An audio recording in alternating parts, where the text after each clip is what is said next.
یهودیانو یو ډیر غټ عالم د یهودیانو یو ډیر غټ مجلس ته تقریر کاوه. د دې تقریر په دوران کې یو دم چپ شو. وای په دې مجلس کې شور جوړ شو چې ولې چپ شولې. وای دوی ورته چې په دې مجلس کې یو محمدي ناست دی. وای هغه مجلس ولا ټول ورته چې موږ ته نشاندهي وکړه چې موږ قتل کو. وای دوی ورته چې مې قتل کوي. هغه کس په خپله ولاړ سي. وای هغه کس چې ولاړ سو ګران کتونکو تی په خبر دا څوک د حضرت بایزید بستامي رحمت الله علیه ولو. وای هغه یهودي عالم ورته وویل زه ستاسو څو سوال کوم ما ته به جوابونه راکوئ. وای دوی ورته ویل چې ټیک دې ویې کړه. وای هغه ورته ویل چې هغه یو راوښه چې دویم نه لري. وای دوی ورته ویل چې هغه الله دی شریک نه لري. او یهودي عالم ورته ویل چې هغه دوه راوښه چې دریم نه لري. وای دوی ورته ویل چې هغه شپه او ورځ ده. وای یهودي عالم بیا ورته ویل چې هغه درې راوښه چې څلورم نه لري. وای دوی ورته ویل چې لوح و قلم کرسي ده. وای یهودي عالم بیا ورته ویل چې هغه څلور راوښه چې پنځم نه لري. وای دوی ورته ویل چې تورات زبور انجیل فرقان دی. وای بیا هغه یهودي عالم ورته ویل چې هغه پنځه راوښه چې شپږم نه لري. وای دوی ورته ویل چې الله پاک پر دې انسانانو پنځه وخته لمونځونه فرض کړي دي. وای بیا ورته ویل چې هغه شپږ راوښه چې اووم لري. وای دوی ورته ویل چې د الله پاک د دې مځکې او د اسمانونو تخلیق په شپږ ورځو کې کړی دی. وای بیا ورته ویل چې هغه اووه راوښه چې اتم نه لري. وای دوی ورته ویل چې الله پاک اووه اسمانه تخلیق کړي دي. وای بیا ورته ویل چې هغه اته راوښه چې نم نه لري.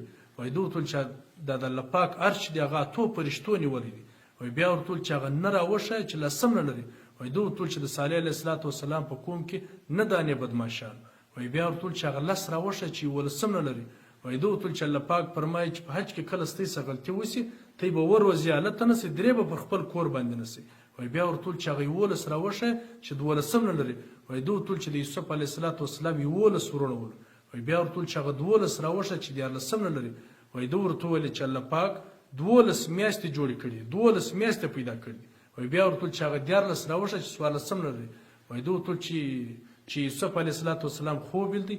په خوب کې 11 ستوري ولیدلو یو لمر یوه سپوږمۍ چې هغه ته سجده کوي. دا تر ګران کتونکو د حضرت بایزید بستامي رحمت الله علیه څخه دغه یهودي عالم ډېر سوالونه وکړو. بیا په آخر کې حضرت بایزید بستامي رحمت الله علیه ورته ویل چې زه اوس تاسو یو سوال کوم ما ته به د یوه سوال جواب راکړئ. هغه یهودي عالم ورته ویل چې بالکل یې رسوه که زه جواب در کوم. وایي دوی ورته ویل چې د جنت چابي څه شته. هغه یهودي عالم خاموش سولو. وایي په دې مجموعه کې بیا ډېر شور جوړ سولو. د خلکو بیا په نارې کې چې جواب ورکړه چې تا دونه ډېر سوالونه د حضرت بایزید بستامي څه وکړل اوس د یوه سوال جواب ته هم ورکړه.